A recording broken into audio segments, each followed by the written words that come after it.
le Or Ganouz, comme il a dit. C'est une lumière que chacun qui étudie la Torah, chacun qui remet dans le Nisayon, chacun qui tient dans les épreuves, chacun qui fait les efforts, il peut voir. Mais seulement, il faut ces lunettes-là. On ne les a pas. Et on peut les avoir. Chaque homme, chaque personne qui étudie la Torah, chaque personne qui tient les Nisayon, il peut avoir ces lunettes de voir. C'était quelqu'un qui voyait les choses du début du monde jusqu'à la fin du monde. Mais Azat Hashem, ce mérite-là ce soir, que chacun de nous va faire des efforts dans chacun par rapport à ce qu'il peut, il sort de cette Hiloula avec quelque chose dans la main. C'est pas seulement les mitzvahs, la tzedaka ou la bougie qu'il prend, mais de prendre sur nous, Azat Hashem, chacun un effort de plus dans la tefila, dans l'étude de la Torah, dans la tzedaka, dans les midot, shlom bayit, dans Ben Adam leChavero, ahavat chinam, l'amour gratuit, Be'ezat Hashem, zchut atzatit l'ilei ba'alenu, amen, amen, toda raba. Merci beaucoup Rabbi Chaim, Tom Kol HaKavod, merci beaucoup.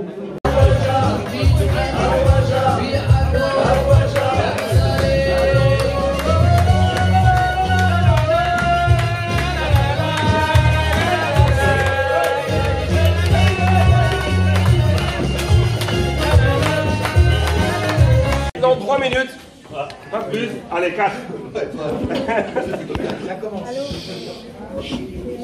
Shavuotov, tous les rabbinim, tous les Rabbi David, tous les Rabbi Shimon. Juste 2 choses. Premièrement, d'abord, on dirait merci à toute l'organisation. D'abord à Rabbi Shimon et donc à Rabbi David pour y avoir pensé. Merci à Babette et à toutes les femmes qui sont venues préparer. Que le mérite du tzaddik qui rejaillisse sur tous ceux qui ont préparé et sur tous ceux qui sont présents. Regardez. On a vu dans la vidéo que, très bien présenté de Benjamin Benamou, que Sidney Baba Saleh, il a dit qu'il y avait 3 choses sur lesquelles on devait être particulièrement vigilant et qui lui valaient ce mérite-là. C'est la Shmirat Enaim, la pureté de ses yeux, l'importance qu'il accordait à la tzedaka et la valeur qu'il donnait au mitzvot. Alors juste pour reprendre ces 3 petits points, parce que si on veut vivre correctement cette Hiloula, alors on doit s'inspirer du tzaddik. Pour ce qui est de la tzedaka, je dis à Rabbi David qu'on n'a pas l'habitude de faire des lots où on vend quoi que ce soit, c'est pas notre objectif, etc. Il y a des bijoux. Des bijoux, non, des bougies, c'est pas la même chose. Il n'y a pas de bijoux. C'est juste des bougies, voilà, je répète, bougies, voilà. Vous pouvez les prendre en partant, ceux qui veulent faire un don, c'est encore une fois. On ne vous le demande pas, on ne vous l'exige pas, vous l'avez entendu comme nous, c'est un moyen d'avoir du mérite que de faire de la tzedaka. Tous ceux qui veulent donner, la secrétaire là, ceux qui veulent le faire anonyme, il y a une borne en bas, surtout, n'hésitez pas. Ça c'était le premier point. Le deuxième point en ce qui concerne, vous savez, Michael, donne-moi une star connue. N'importe qui. Kenji. Quoi Kenji. Je sais pas. Kenji, voilà.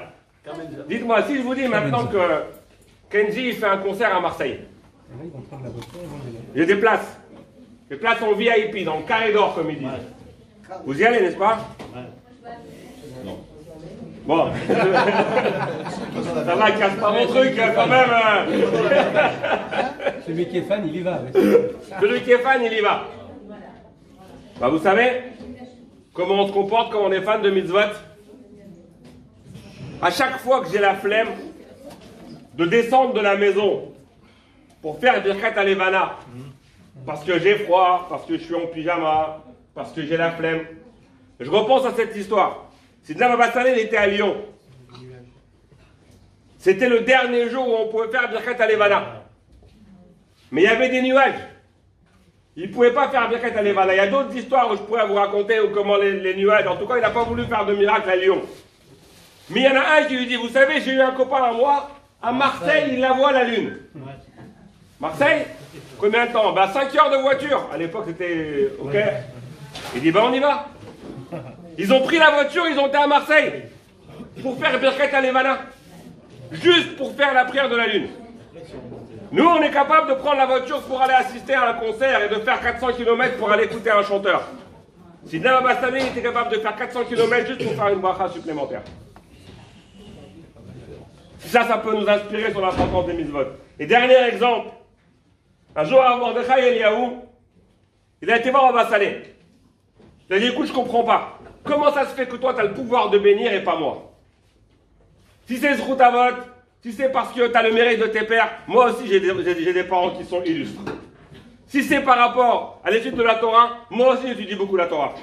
Alors comment ça se fait que toi tu as cette force? Vous savez ce qu'il lui a répondu? Parce que j'ai toujours protégé mes yeux. À Mordechai, Rav Mordechai, là où il vient, il dit, mais pourquoi toi tu as le pouvoir de bénir et pas moi? Il lui dit, la seule différence qu'il y a entre toi et moi, c'est que moi j'ai toujours protégé mes yeux. Ça aussi, mes amis, c'est un point sur lequel je vous encourage vraiment tous. Il y a un groupe WhatsApp incroyable, parce que c'est la mode des groupes WhatsApp, qui s'appelle Vaimaen. Ils envoient, Vaimaen, ça s'appelle. Ils envoient une vidéo, c'est des Américains, ils envoient une vidéo de 3 minutes chaque jour. Elle est incroyable, mais vraiment c'est incroyable. Je vous encourage tous à vous inscrire à ce groupe-là et écouter ces vidéos de 3 minutes. Ils ne parlent que de ça, que de la manière qu'on a de se protéger nos yeux. Donc, si on peut se renforcer voilà, dans les mitzvot, voilà, Baruch Hashem, je voudrais vous dire, il y a des cours quasiment tous les jours à Malherbe. Profitons-en. Que le mérite du tzaddik, voilà, on est proche de la Géoula, c'est maintenant qu'il faut faire des efforts. Je suis très content. C'est pas les cours qui manquent. Et bravo Rabbi Shimon. Pour ceux qui le veulent, on a aussi mis en place très récemment un cours sur la halachot de Shabbat tous les samedis soirs, Motzai Shabbat. Donc je vous encourage vraiment à venir. Voilà. L'étude de la Torah, la Tzedaka, la Shmirat Tanaïm, et on pourra ressembler le plus possible au tzaddik. Shabbat tov les amis. Vous pouvez mettre mon Jémi? Merci beaucoup, Monsieur le Président. On applaudit, s'il vous plaît. Voilà, bataille. Le Président Hollande Yainara. Voilà, il y a toujours les mitzvot et la Torah. Alors, comme...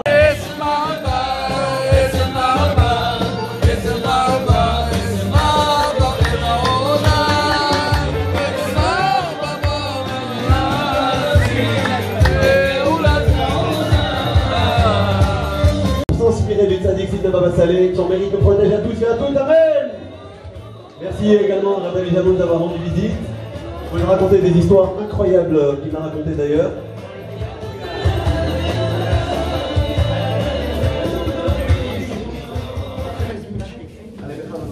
Shavuot avec la permission de Rabbi Shimon et de Rabbi David, je l'ai évoqué avec la réponse du président. Juste, donc je suis rien par rapport à vous, mais j'ai eu la chance il y a un an. Il y a un an, j'ai eu la chance d'avoir été avec un ami, on a été 4 jours à la Yeshiva en Israël, chez Rabbi Eliaou Benamou, à Givat Zeev. Et il a fait venir à la Yeshiva le Rav Avraham Mugrabi, qui était le chamash de Baba Saleh, qui était le mari de sa fille. Mari de sa fille. Non, le mari de sa fille, le mari de la fille. Alors juste une petite parenthèse, juste savoir que la loi du tzaddik c'est pas anodin comme l'a dit Rabbi Shimon, et que même Baba Saleh lui-même faisait chaque fois les loulottes, parce que il faut avoir la émouna vraiment sincère qu'un tzaddik n'est jamais mort, et même pire que ça, que le tzaddik, quand il est mort, il est encore plus puissant que quand il était vivant, et que le jour de sa émoula, il est au plus haut niveau de sa puissance. Donc ce soir-là, on peut demander, demain, on peut demander des brachot au tzaddik, que tous les années on ne peut pas demander, donc vraiment c'est un moment vraiment de l'être très important, il faut le savoir. Donc je vais partager avec vous quelques histoires que j'ai entendues de Thierry Schoen, ça veut dire qu'il nous a raconté qu'il avait vu lui-même, qu'il a vécu avec le tzaddik, donc c'est des histoires qui valent très cher parce qu'elles sont de Thierry Schoen, de lien direct. De première main. Juste la première histoire qui me vient en tête, et après je vais rencontrer d'autres, il nous a raconté nous a témoigné que 2 fois par semaine, lui et le Rav, 2 fois par semaine, ils buvaient ensemble 2 bouteilles d'arak tous les deux. Chacun, 2 fois par semaine, 2 bouteilles d'arak tous les deux. On va reproduire. Alors justement.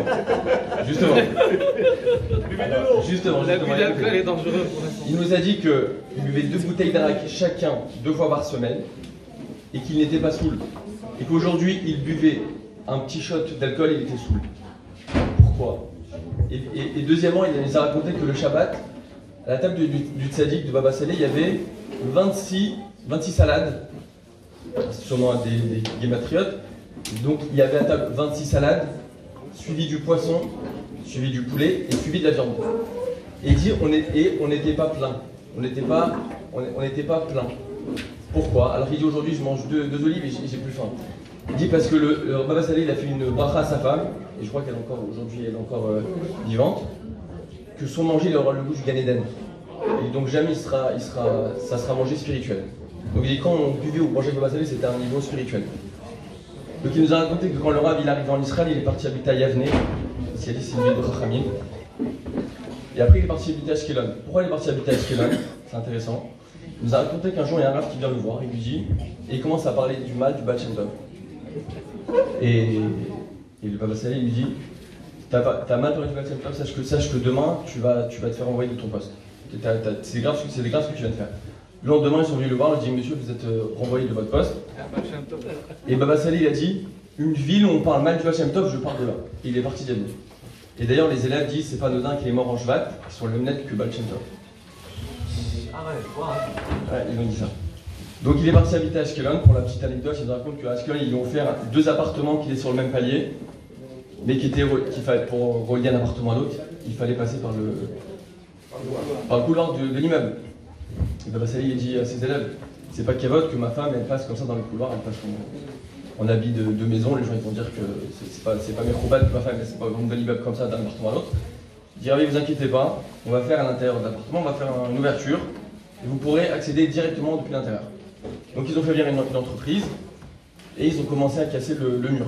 Sauf qu'à l'époque, les murs étaient faits en béton, mais il y avait du fer dedans, il y avait 80% de fer, et ils ont passé la journée entière, ils ont cassé 10 cm. Ils étaient essoufflés, ils ont dit, Rabbi, c'est impossible, on va mettre des mois à casser le mur, il est incassable. Il a dit, ce soir, vous me le cassez. Il dit, mais c'est impossible, Rabbi. Il a dit, ce soir, vous me le cassez. Il a pris son bâton devant lui. Donc, celui qui a vu cette histoire, il nous a raconté, c'est Rav Rabbi. D'ailleurs, son petit-fils, il est marié avec la fille de M. Macnouz. Il y a un antivote qui m'a raconté, il était très haut. Il a pris de son sacan, il a dessiné un mur, il a décidé, non, vous pouvez pousser, il a poussé le mur, il est tombé. Ça, c'est Ashkelon. Maintenant, ce qui est intéressant, c'est que il faut savoir que d'après la Torah, Ashkelon, c'est pas en Eretz Israël. C'est dans les limites de frontières d'Eretz Israël, Ashkelon n'est pas en Eretz Israël. Alors ses élèves lui disent, Rabbi, venez habiter à Yerushalayim, vous n'êtes pas en Israël. Il dit, laissez-moi Ashkelon. Cette histoire, je ne sais pas si je la connaissais pas, elle est incroyable. Il a dit, je veux rester à Ashkelon. Il ne comprenait pas pourquoi il voulait rester à Ashkelon alors que ce n'était pas considéré comme Eretz Israël. Et il nous raconte, sur Rav Rabbi, qu'un jour ils étaient en train d'étudier Gittin ensemble, des années après. Ils étudient Gittin, et dans la Gemara c'est marqué Ashkelon n'est pas Eretz Israël. Ramsey lui dit à Rav Rabbi, répète Ashkelon c'est Eretz Israël. Il lui dit, répète 3 fois cette phrase. Il lui dit Ashkelon c'est Eretz Israël. Il lui dit, si c'est comme ça, on n'a rien à faire ici, on s'en va. Si c'est pas Eretz Israël, on n'a rien à faire ici, on s'en va. On n'est pas venu du Maroc pour venir en dehors d'Israël, on s'en va. Et ils sont partis. Ils sont partis en Éthiopie. Et ils lui ont dit, Rabbi, expliquez-nous quand même pourquoi vous avez tant tenu à aller à Ashkelon. Il leur a dit, écoutez, il a dit, il faut savoir que Shimshon, il a été tué par les Plishtim, c'était où? C'était à Ashkelon. Et d'ailleurs, à Ashkelon, on peut encore voir aujourd'hui les restes du bâtiment qu'il a détruit. Il a dit, Shimshon est mort à Ashkelon, et tellement il a souffert que sa Neshama, elle peut pas s'élever. Il a dit, quand je suis venu libérer l'âme de Shimshon. Et quand j'ai dit, toi et moi, on a une affaire à Ashkelon, je parlais de moi et Shimshon, et j'ai libéré sa Neshama. À Ashkelon. Ensuite, il nous a raconté qu'il était un soir, c'est la guerre des 6 jours. L'armée, ils ont dit, ce soir, il va y avoir la guerre. Toutes les lumières éteintes, couvre-feu, on éteint toutes les lumières. Donc ils vont taper à Baba Salé, ils disent à Ravi, toutes les lumières doivent être éteintes. Donc il éteint toutes les lumières. Baba Salé dit, qu'est-ce que tu fais? L'armée a dit, il faut éteindre les lumières. Elle dit, écoute, toutes les pièces où il y a des lumières, tu allumes les lumières. Même parce qu'ils savent rien, tu allumes toutes les lumières. Il dit, mais l'armée, tu allumes toutes les lumières. Ils allument toutes les lumières, les toilettes, tout, ils allument les lumières.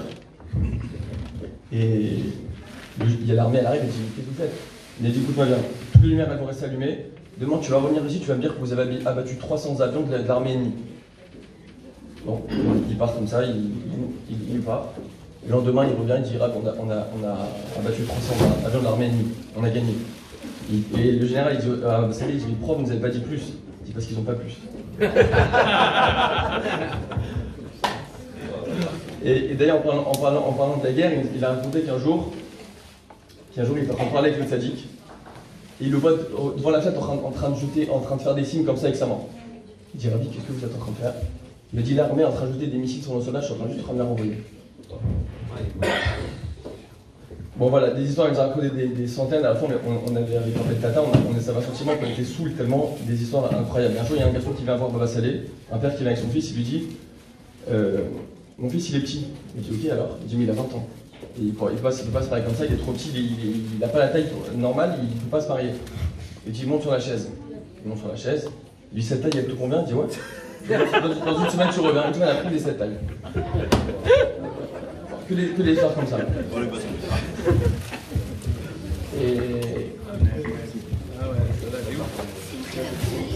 Mais je vais juste finir avec un point important. Je vais finir avec un point important. Au Rosh Chodesh Tammuz, donc à Nice, le mariage de Gaël. Et je me trouvais au Bet Rabad, enfin, dimanche matin c'est Rosh Chodesh Tammuz. On va voir que le rabbi Niftar. Gimel Tammuz. Donc c'était la semaine de l'école du rabbi. J'ai été au Bet Rabad, je prends le livre du Rosh Chodesh. Il y a ceux qui y croient, ceux qui ne croient pas, moi perso j'y crois, cette semaine je vais chez le rabbi d'ailleurs. Chacun. Je prends le Rosh Chodesh et je dis rabbi, cette semaine c'était Iloula. Je veux que tu fasses le bracha pour ta Iloula. J'ouvre le livre. Je veux que tu fasses le bracha, cette semaine c'était Iloula, Rabbi Lubavitch. Je veux que tu fasses le bracha le jour de ta Iloula. J'ouvre le livre. J'apprends la lettre, il y a écrit le jour d'Aïloula d'un tzaddik. C'est le moment pour prendre les enseignements du tzaddik.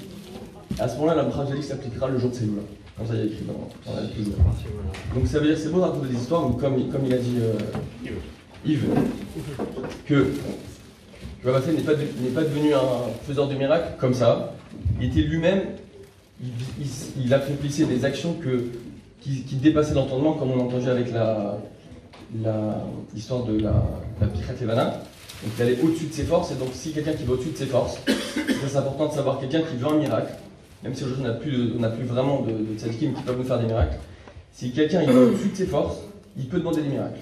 Quelqu'un qui a pas envie de faire quelque chose le matin, il a pas envie de se balader à la fila, ou dans Shevet Tadei, il voit une image qu'il ne devrait pas voir et qu'il se force à ne pas la voir, il peut demander un miracle. D'ailleurs dans Benimah, ils nous ont raconté plusieurs fois cette histoire. C'est le Shomer Elohim qui raconte ça, c'est quelqu'un qui veut voir une image qu'il ne doit pas voir. Il se dit je ne la vois pas, donc il était au-dessus de ses forces, là il peut demander un miracle, vraiment. Parce que lui-même a toutes ses forces, donc Hachem il se comporte avec une Mida qui est Négalmina, il peut demander des miracles, et je terminerai avec cette histoire. Un jour Baba Salé, il reçoit un monsieur. Baba Salé reçoit un monsieur, et à chaque fois qu'ils allaient voir le tzaddik, ils avaient toujours des cagettes, des légumes, des fruits, ils amenaient vraiment plein de bonnes choses pour leur âme. Bon, à chaque fois qu'il y avait un cagette qui n'était pas un cachère, qui était cuit Shabbat, qui n'était pas le masser, il le refusait. Il arrivait à voir les cagettes qui étaient cuit Shabbat, il disait celle-là était cuit Shabbat, je la veux pas. Il y a un monsieur qui arrive, et il lui dit je veux pas te voir, tu dégages, pars de chez moi. Il lui fait une grande bouche, une grande humiliation, et il le renvoie chez lui. Le monsieur, il va voir le tzaddik, il est complètement choqué d'entendre ça. Et il part, mais vraiment, il a envie de sentir, vraiment il part comme ça. Et c'est pendant la guerre du Liban, la première guerre du Liban, et il part. Donc là, le pick-up plein de cagettes, il y a un missile qui tombe dans ces cagettes et qui n'explose pas. Il atterrit dans les fruits, les légumes, et il n'explose pas. Donc là, il comprend qu'il a vécu un miracle, qu'il a été sauvé. Donc il retourne chez Baba Salé pour le remercier parce qu'il a compris que le tzaddik était pour quelque chose. Et quand il arrive chez le tzaddik, Baba Salé il accueille les bras ouverts comme ça. Il dit Baruch Rabba, je suis content de te voir. Il lui dit mais pourquoi la première fois que vous m'avez. Il lui dit la première fois que tu es venu, j'ai vu le malach Havet au-dessus de ta tête. Et j'ai compris que la seule façon de le faire fuir, c'était de faire une humiliation. Et donc je t'ai fait fuir le malach Havet, sache-le. Maintenant, il y avait des rabbins qui étaient à côté de lui, à côté du Rav. Ils ont dit Rav, c'est gentil, c'est beau ce que vous venez dire, mais il y a quand même d'Alachot. On vit avec d'Alachot. Et c'est marqué, celui qui fait boucha berabim à quelqu'un, il n'a pas de chilek lamaba. Il ne mérite pas le lamaba. Donc comment vous avez pu, pour sauver quelqu'un, vous avez fait une humiliation que vous méritez le lamaba. Il a dit, je terminerai avec ça, là on voit le corps du tzaddik à quel point il est au-dessus de ses forces. Il a dit, je suis prêt à perdre mon lamaba quitte à sauver la vie de lui.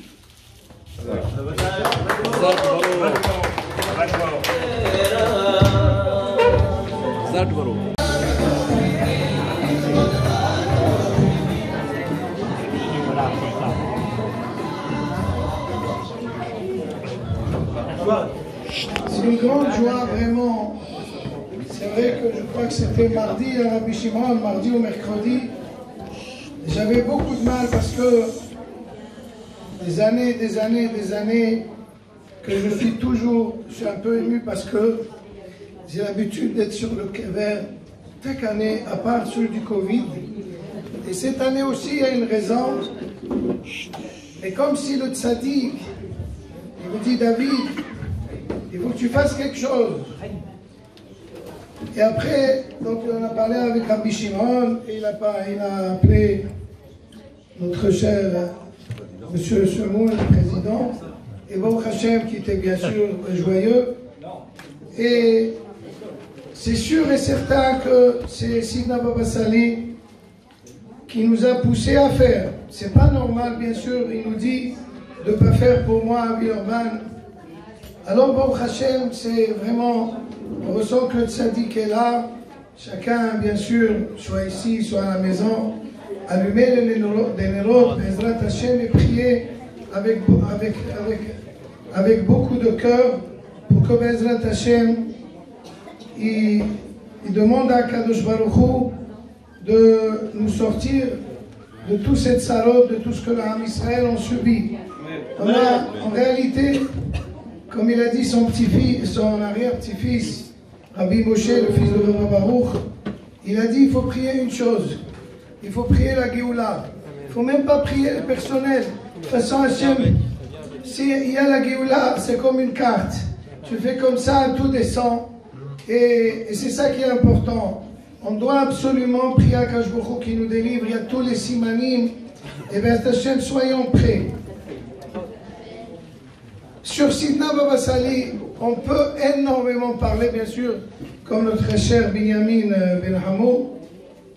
Mais ce que je voulais vous dire, c'est deux histoires que c'est Klérichon.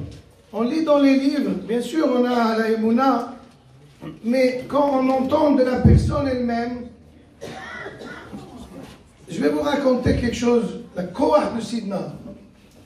Il y a un monsieur, il s'appelle Albert Atias, il parle français. Il est à Netivot, il est centenaire. Vous le voyez, un jeune homme. Un jeune homme. Alors écoutez la bataille. J'étais le 26 juin, j'étais, et Mina Shamaim, comme vous savez, Madame Eriach Aléa Shalom, voilà, on rappelle Saint Shama, combien les Chauvavim elle jeûnait. Grâce à elle, Baruch Hashem, on est un groupe, Baruch Hashem. Elle faisait, cette dame extraordinaire, tous les 6 semaines, ou cette année c'est 8 semaines, de Shemot à Tetzavé, elle jeûnait de lundi à vendredi. Tous les jours jusqu'à Hatz, c'est-à-dire elle s'arrêtait, elle faisait 40 taniot, c'est-à-dire. Alors, Mina Shamaim, j'ai voyagé le 26 juin, c'était pour mon père, et je voyageais dans. Donc j'étais à l'Albaya, et voilà, je résume, au retour, il y avait un monsieur Saadoun, il allait à Yerushalayim, donc il m'a pris avec lui, il parlait, il a connu Baba Saleh à Yavlé, son chômage. Et il avait entendu qu'il y avait un monsieur Albert Atias, qui était son frère, et que Sidna, il lui a promis qu'il verra Mashiach. La bataille, c'est pas de blague, je voulais l'entendre moi. Ah, oui. Et il me dit, ça fait 2 semaines que j'étais là-bas, Baba Baruch, je suis arrivé, il est très proche de Baba Baruch sur le Sardoun, Tzion. Je veux absolument voir Albert Atias. Il dit, Albert, tiens. Il a appelé, il est venu. Il lui a dit, je veux entendre, c'est vrai ce que Sidna, il t'a fait la bracha? Il dit, oui. Alors, la bataille, moi, votre serviteur, je ne me suffis pas de ça. J'ai écouté notre ami Amran, à Bersera, de lire tout Tehillim debout. Aïe, aïe, quel simha. J'ai lu tout Tehillim et je vais voir Bitor Jman, il a un bureau aussi là-bas. Et déjà, il était émerveillé, il me voyait. Il m'a dit, comment tu as avec la simha. Et je lui ai dit, vous connaissez Albert? Il m'a dit, quoi, Albert Atias, il est là tous les jours. Ah, il est parti. Où il habite, Rahov Ouziyah, tac tac. Très bien. Mina Shamaim, quelqu'un devait venir. Je lui ai dit, il faut tout de suite, tu m'emmènes. Ni j'avais son numéro. Je toque. Et il ouvre. Je lui dis, celui-là, il a 100 ans. Gentleman, avec costume. 60 ans, je vous promets. Je ne blague pas. Avec tous ses dents, tous ses... Je lui dis, je peux rentrer? Bien sûr. Je lui dis, je suis de France. Bon, je parlais en hébreu, mais il parle français. C'est lui le premier qui a ouvert un Peugeot, un garage Peugeot en Eretz. Il a fait une formation à Paris. Il est né à Meknes, bref. Donc je rentre. Je parle avec lui, il était gentil. Hein. Je lui dis, avant tout, dites-moi, est-ce que c'est vrai ce que j'ai entendu? Que Sidna, il t'a dit que tu vas voir Mashiach. Je lui dis, Vadaï, ok. Vous savez, c'était qui ce Albert Attia? C'était son chauffeur dévoué de tous les temps. Il accompagnait de partout. Il accompagnait à Rehovot. Vous savez que Sidna, beaucoup de fois, il arrivait des tikkunim à faire dans certaines forêts. Donc, on ne savait pas. Lui-même, il m'a dit des fois, je ne sais pas pourquoi je l'accompagne. Une fois, il m'a dit, il était dévoué. Il m'a montré des photos. Rabotai, je suis ému. Vous voyez la photo Baba Baruch Hassan Bar Mitzvah en Algérie, et lui, Vadaï, qu'il était beaucoup plus âgé que Baba Baruch. Tu le voyais gentleman comme ça. Vous savez, il a une photo, Nedira. Et de là, j'ai vu que Sidna, il lui faisait confiance. Il est rasé, hein, ça veut rien dire là-bas. C'est barbe, non. On peut être voleur avec la barbe. Sidna, vous savez que Sidna, il a perdu une femme, oui. Il a perdu une fille. Aléa Shalom, Rabbanit Tedari, qui était mariée avec le Chabad, donc Hachem, qui fait beaucoup de travail à Netivot. Et j'ai, dans la photo, qui est chez lui à la maison, il y a Sidna Baba Saleh, il y a lui et sa fille. Elle était jeune, elle avait une natte jeune.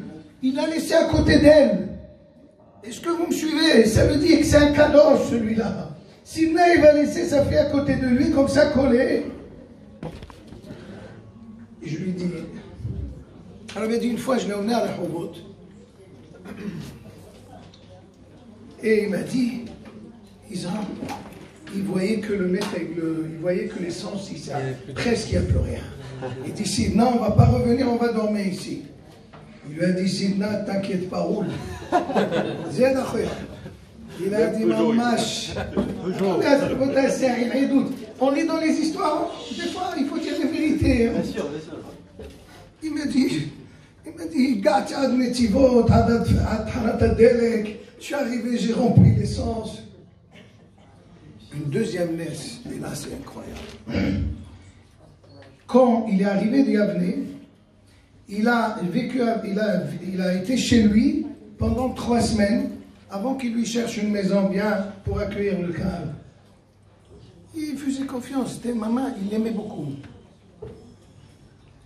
Et un jour, lui, il avait donc son travail. Un jour, il vient, il voit les ambulances, Il avait peur, il croyait que c'était Sidna. Alors que c'était sa femme. Sa femme, elle se réveillait à Aléa Shalom. Tous les matins, elle faisait Shfenja à Sidna. Elle faisait les beignets. Et qu'est-ce qui s'est passé? Je résume. Le Haléno s'est brûlé, mais de premier degré. Ouais. Et quand ils sont venus, la Tzala, quand ils sont venus les ambulances, ils ont vu qu'il fallait greffer. Il était venu, il a vu Sidna, il lui a dit, ne t'inquiète pas. Ils vont rien faire, la peau va repousser. Je vous promets, la peau va repousser.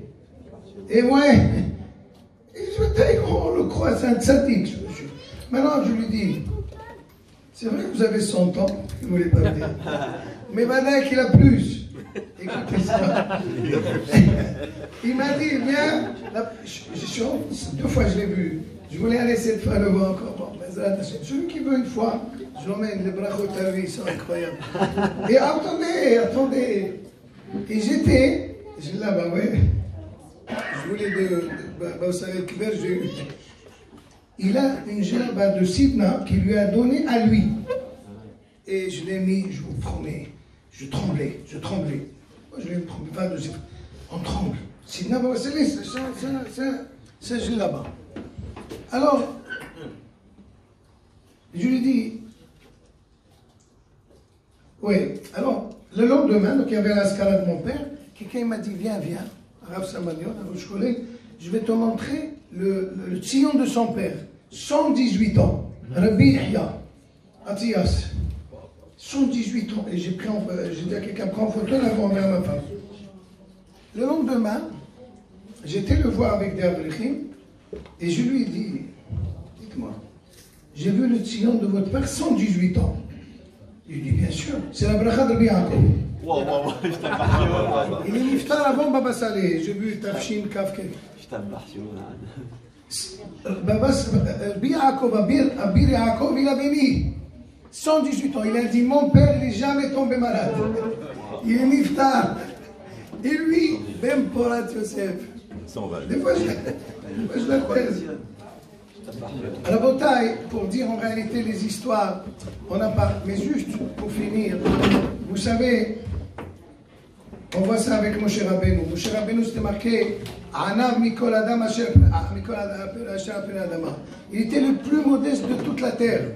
Bien sûr, tous les commentateurs ils posent la question, mais comment un homme comme Moshe il peut être modeste comme ça?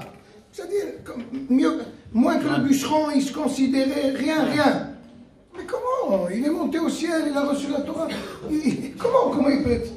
Il a dit Rav Ganinsky Zatzal, appuyé sur Rav Israël Salanter, que dans ce monde, chacun parmi nous, on a une mission. On a une mission, il faut le savoir, on n'est pas pour rien. Quelqu'un il dit je ne sers à rien dans ce monde, j'ai tellement de souffrance. Non, on est pour quelque chose. Le Ham Israël, on est là pour une mission. On a une mission, peut-être même une, pour sauver la vie à quelqu'un ou pour de la tzedaka, n'importe. On a une mission. Moshe Rabbeinu, il a vu que tout ce qu'il avait, toutes les capacités spirituelles, c'est Hachem qui lui a donné pour mener à bien sa mission. Alors il s'est dit, le bûcheron, peut-être qu'il a fini sa mission. Il avait une anavé. Il savait que, pourquoi le bûcheron n'a pas ce que j'ai? C'est parce que Hachem, il m'a mandaté d'être Moshe Rabbeinu, de donner la Torah. Alors peut-être que moi, j'ai pas fini. Peut-être que le bûcheron, il a fini sa mission. Alors il était anav, il avait peur Sidna Baba Saleh Vadaï Rabotai, que Akadosh Baruch Hu lui a donné tous ses corps. Mais, bien sûr, qu'il les a travaillés, c'est marqué comme il dit le Messilat Eshaïm, Mahovato Be'olamo. Quelle est notre obligation à chacun? On ne va pas dire, oui, mais moi il faut que je suis comme Sidna Baba Saleh ou que. Hachem, il t'a donné des capacités, on en a beaucoup. Je vous promets, on en a beaucoup. On en a énormément. Seulement, malheureusement, la majorité que nous sommes, on les canalise dans tout ce qu'il ne faut pas. Alors que tous les matins, on doit se réveiller avec la même joie que si on se réveillait pour faire autre chose, etc. C'est ce que Hachem, il nous a donné des forces, chacun, et on doit les exploiter. Et c'est ça que Sidna, il nous apprend. C'est-à-dire que Sidna, Hachem, il lui a donné des capacités tellement, alors il les a vraiment développées, utilisées. Pour toi, comment nous, maintenant, on va dire à quelqu'un, de samedi soir à vendredi soir, il faut jeûner. On ne tiendra pas, on va s'évanouir. Sidna, il avait, vous savez, je finis, il y a plein de choses. Une histoire extraordinaire que son gendre, Rabbi David Yehuda Alav Shalom, il raconte. C'est des vraies histoires que lui a racontées, qu'il a vu que, vous savez, il avait une fille à Paris, Buchot. Et il allait de temps en temps la voir et il vivait avec les Chabad. Il avait des tikkunim, Sidna. Il était là-bas hier, il était à Brunois. Alors, une fois, il était à Brunois, il avait 70 ans. Et il jeûnait Ta'anit Afsaka, il dormait, c'était Elul, il dormait 1 heure la nuit, 1 heure le jour. Il avait une avoda. Vous savez, c'est ce qu'il a dit à Yitzhak Moreno. En ce moment, il a fini déjà son show. Et il a dit, il y a beaucoup de baba zatar. Et Sidna Baba Saleh, avant d'être baba, il était un gaon à dire, comme il a dit Ben Haben Yamin, il était un dayan metsuyan, il était rempli de Torah, de Kabbalah, de chasse, de poskim. Vous savez, quelqu'un il ne peut pas être comme ça et s'il n'est pas rempli de Torah. Il n'y a pas un héritage, il faut remplir de Torah. Alors, il y avait un bahoul là-bas, il avait peur pour lui. Il a dit, mais Rav, mangez, j'ai peur pour vous. Vous savez ce qu'il a dit? Viens, on va faire une course, je vais te battre. Et il savait ce qu'il disait, hein? Et il avait des forces énormes. Et bien, Hachem, il lui a donné des forces. Mais nous, on a aussi des forces. Nos forces à nous, il faut qu'on les mette. Et bien, regardez cette histoire. Sidna, une émouna pshuta, que Albert Atias, il va voir Mashiach. C'est sûr et certain. On a la émouna, nous les Sfaradim, Marocains, Algériens, on a une émouna pshuta dans les Hachamim. Il le disait tellement devant moi d'une façon naturelle. Bien sûr, Vadaï me dit, mais Vadaï, il me l'a dit, Vadaï, il me l'a promis. Sidna a promis. C'est sûr et certain. Sidna, il savait ce qu'il disait. Et donc, Rabotai, on n'est pas loin. C'est le moment. Vous savez tout ce qui s'est passé le 7 octobre. On a l'obligation de porter la charge de la douleur de ces familles, des otages, les blessés, les morts.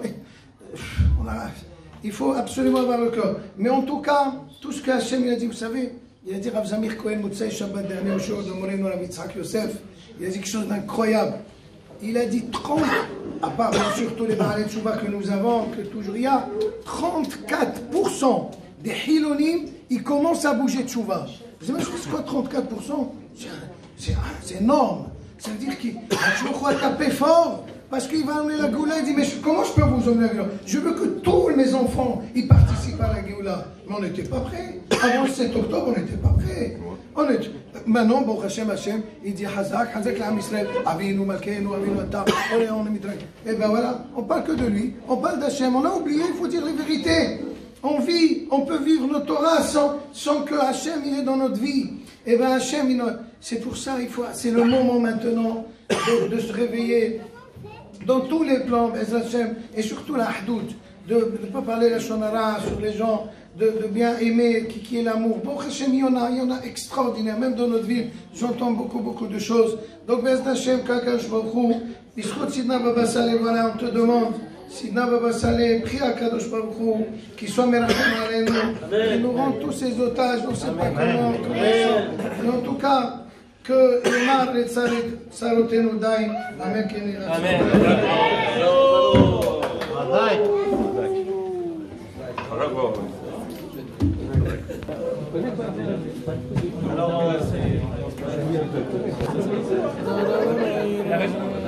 Gaza, l'appartement, le rôle de carré.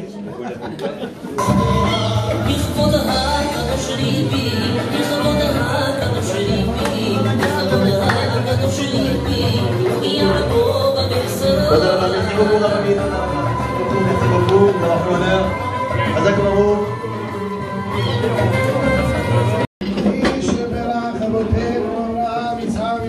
משה ואהרון, דוד ושלמה, הוא יברך את כל הקהל הקדוש הזה, גדולים וקטנים, הם ובניהם ונשיהם ותלמידיהם, וכל אשר להם.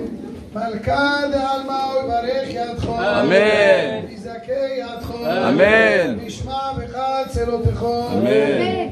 ציפר קומץ ישתזו כל צרה ועקתה, אמן. והם אמרת אדוני בסעדכם, אמן. ויגל בעדכם, אמן.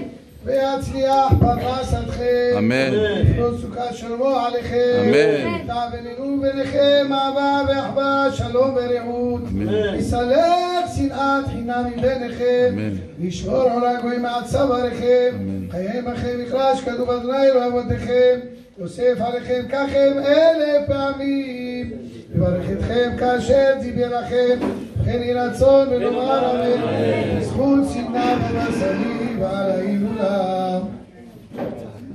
מי שברך אבותינו אברהם, יצחק ויעקב, הוא יברך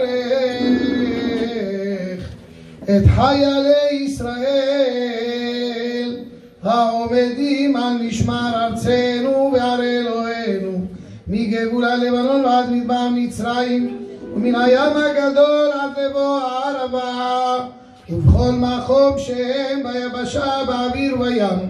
ייתן אדוני את אויבינו החמים עלינו, ניגפים לפניהם. הקדוש ברוך הוא ישמור ויציל את חיילינו מכל צרה וצוחה, מכל נגע ומחלה, ישלח ברכה ועשה בכל מעשה ידיהם, ידבר שונאינו תחתיהם, ויעטרם בכתר ישועה ועטרת ניצחון, ויחוים בהם הכתוב כי אדוני אלוהיכם ההולך עמכם להילחם לכם עם אויביכם להושיע אתכם ונאמר אמן.